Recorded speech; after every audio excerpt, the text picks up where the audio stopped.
Hi, it's a face reveal. Anyways, hey everyone, it's Staying Alive here. I really wanted to make this video really quickly before the reveals happen. Hey, it's me from Post Edit. So a little embarrassing, but by the time this video got posted, we already got some reveals from the official website. So if anything, just take this video as a little bit of a perspective. And in today's video, I really wanted to talk about archetypes, more specifically the honey archetypes. See, one of the biggest reasons why I want to get back into Lorcana is I just noticed that when the Honey Wizard Pooh got reprinted, the reprint has a new title to it, which is the Honey archetype. So for me, after waiting for through Fable, Whispers, Wilds Unknown, we've now have confirmation that we will be getting a confirmation deck, or that we will be getting a honey deck.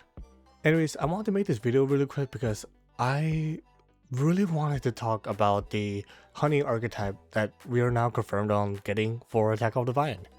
See, one of the biggest reasons why I wanted to get back into Lorcana was when I saw the Honey Wizard Pooh getting reprinted, I noticed a little bit of the archetype which was added to the reprint, which was honey. And you know me, for as a Magic Room player, I just love theme decks and just forcing it to work some way somehow. So in this video, I'm going to be going over some official artwork that Ravensburg has revealed, as well as some of my prediction as how or what the honey archetype could be in the next set. So one of the first things I wanted to talk about was what ink color would the honey archetype be? Now, if we were to look at the Honey Wizard Pooh card, we can already kind of guess or pretty much assume that Amethyst might be one of his core color. Now, here's the thing about archetypes is when we look back at some of the other archetypes, Dwarves has 3 different colors. Princesses are in each and every color. Pirates, I think, was in Amber, Ruby, and Emerald. Looking at the Pooh Wizard, we can assume it will be Amethyst and maybe another color. Or will it? See, the thing is that I looked at some of the artwork and we can already see that Ravensburg wanted to go for a certain theme, like kind of an old medieval adventure RPG adventuring party, with each character fulfilling its role into the party. Rapid and Tigger being the big mighty tanks in the front, while the bad lines such as Piglet and Owl supporting them in the back. And of course we see the almighty Pooh in the middle leading the team. And if we look at the playmat, we can see little Ruby in the rogue with its little wooden daggers, which is so adorable. Now, I've been analyzing this artwork quite a while now, and with the way that this party is presented, it's honestly so hard to think that this whole party is associated with 2 inks. Look at the whole cast. Like we could see Owl could be steel, Rue could be the emerald, Rabbit could be another like a steel. It's really hard to just compress it into 2 colors. Going back to the archetypes, that can very much well be a thing. Now, I really hope that's not the case. I really hope for Honey that it'll just be a 2-color deck where it'll be more streamlined in the type of playstyle and type of deck you can make with it. But for the sake of the video, what I would love Honey to be is a Ruby Amethyst deck. And here's the reason why. If you look at each ink color, they all represent something, and they also have their own gimmicks in their own respective color. Amethyst represents glimmers with incredible power to achieve their goals. They love drawing, they love exerting, and damage manipulation. Ruby is a very strong and daring glimmers with more focusing on challenging, banishing, and even lore manipulation sometimes. Now, when we look back at some of the cards that's in the Pooh franchise, there's actually a couple that stuck out to me. The Pot of Honey card and the I'm Stuck action card both just really they just speak out to me for this franchise, because they both have the effect where you choose an exerted character, they can't ready at the start of your opponent's phase because it's Honey. It's sticky. Now, if we go back to our little party here, we can see that each party member has a very specific role to fill. Now, imagine this. The bad lines, Pooh, Piglet, and Owl are working together to exert opposing characters and getting them stuck so that they're in a vulnerable space. Meanwhile, we have Tigger and Rabbit and Roo coming in to clean up the mess while they have a whole turn to prepare themselves. Like, holy this is just Final Fantasy but with Pooh characters. Now let's go over the artwork and just see which characters would do which role. If we take a look at the official Great Honey Escape and also the playmat, we can count 7 characters, I believe. It's Pooh, Piglet, Owl, Rabbit, Eeyore, and Tigger. And Roo, yeah, that's 7. The first character I want to start off with is Piglet. Now from the Great Honey Rescue picture we can see he's floating with a little wand in one hand while also holding a little honey pot that's dripping in the other hand. Because he's flying with the little balloon, my prediction is that he will be an amethyst evasive character that flies over the opponents and spreads honey, making the other glimmers not be able to ready at the start of a turn. So this will be one of the core mechanics of the honey archetype, where you're forcing your opponent's characters to not be ready at the start of the turn.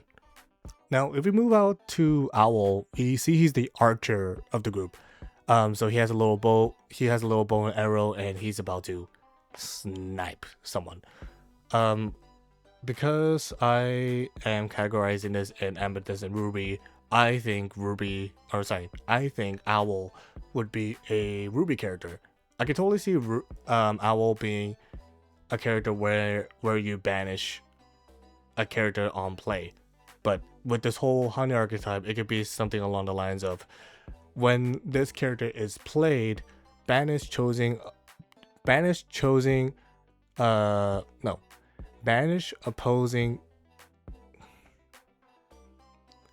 When this character is played, banish opposing exerted character. It could be something like that, which would synergize very well with the Piglet that I mentioned earlier. Now, let's move on to some of the front lines. We see Rabbit. He's suited up for battle with a bunch of armor and a shield and a carrot, because you can point stuff, I guess. Rabbit was a little bit hard for me to think about, but you know what? There is a card that actually brought up to my mind a little bit, which I think will be super cool to see implemented into Rabbit's card design, and that's Isabella Madrigal Golden Child. She played very selfishly, where it's only she can quest for 4, or she can't quest at all if another character was quested that turn. If you were to take that component and add it to Rabbit, I think we can put it in a more not selfish but still a conditional role here. What if he was a Ruby character with like a really high challenger count, maybe challenger +5, but he only gets that challenger amount if he was the only character that attacked or that challenged that turn. If another character challenged, then he would lose the challenger amount, and he probably would have a low attack or low strength count to really be useful in this battle. Now we're still in the frontliners, so I want to talk about Tigger really quick. Looking at some of the artwork, he's rolling a little honey hammer, and while not wearing much armor, more like clothing. He kind of reminds me of a barbarian or a Viking, as if. Something I also noticed is that even though he wields a hammer, like a honey hammer, there's still honey like oozing out of the hammer. So my thought is that maybe we can take both implements of Amethyst and Ruby and add it to this card. So this could be our first dual ink card. So something that we could try to do with this card is, on play he would exert a character, but also give one of the other honey characters challenger.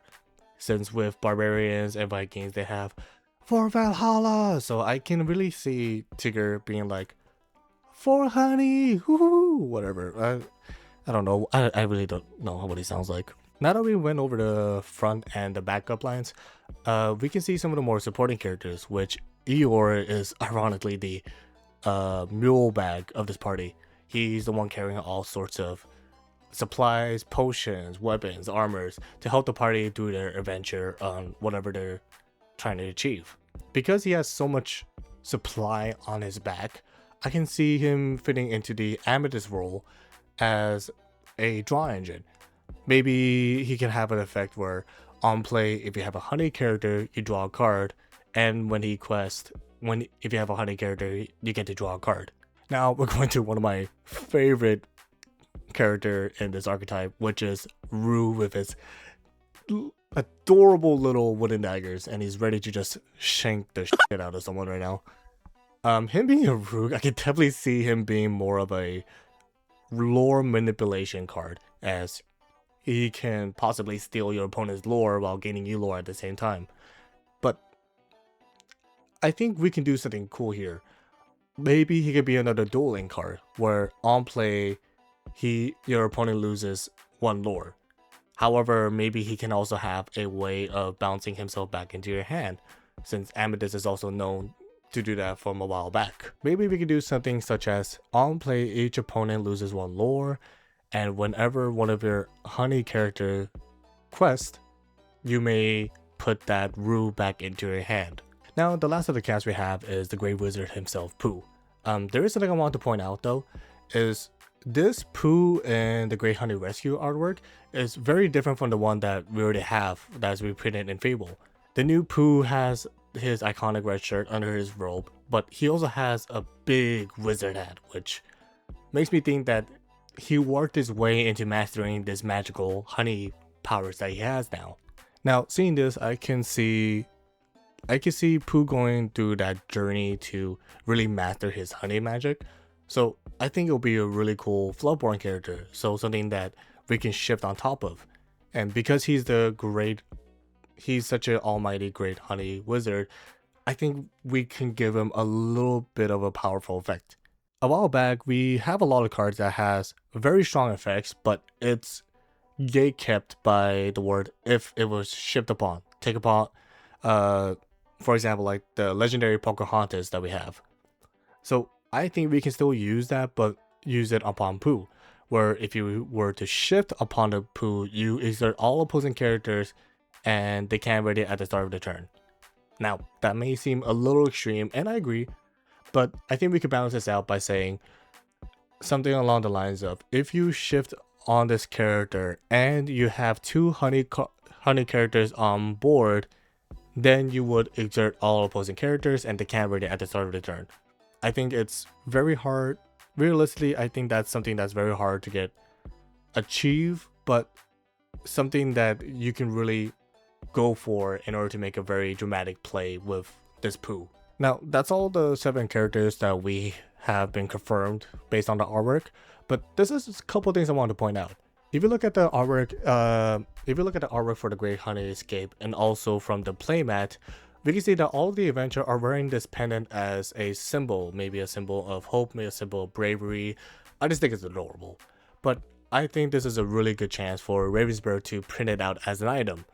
Maybe it could be an Amethyst card, and maybe it could be a damage manipulation where you play the card, doesn't have an effect, but you can exert it and pay 1 ink, 2 ink, something along those lines to move a damage from one of your honey characters onto another card. Or who knows, maybe we can get another freeze effect.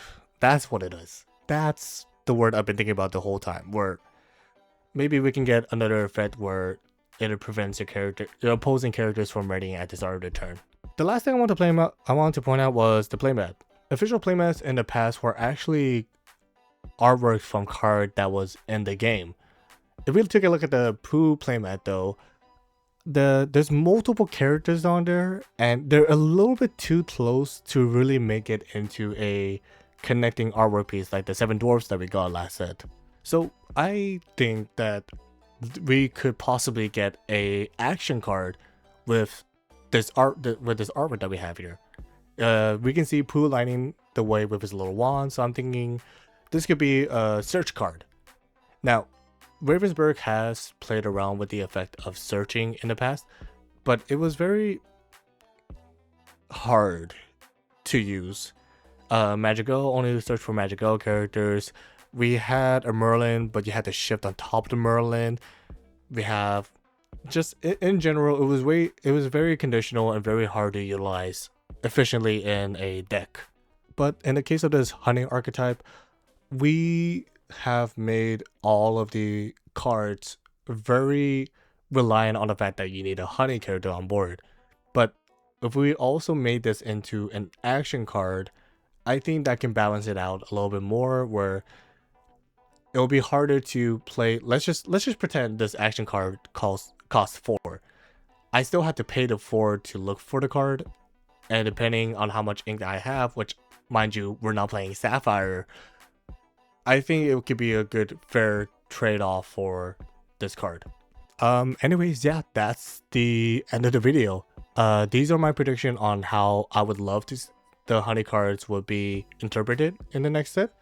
I had a really fun time just theory crafting and thinking of what if and what could have been for these Honey cards that we're getting next set. If you liked the video, please like and subscribe, and drop in the comments what you would love to see in the new Honey cards. How the f do I do an outro video? Bye.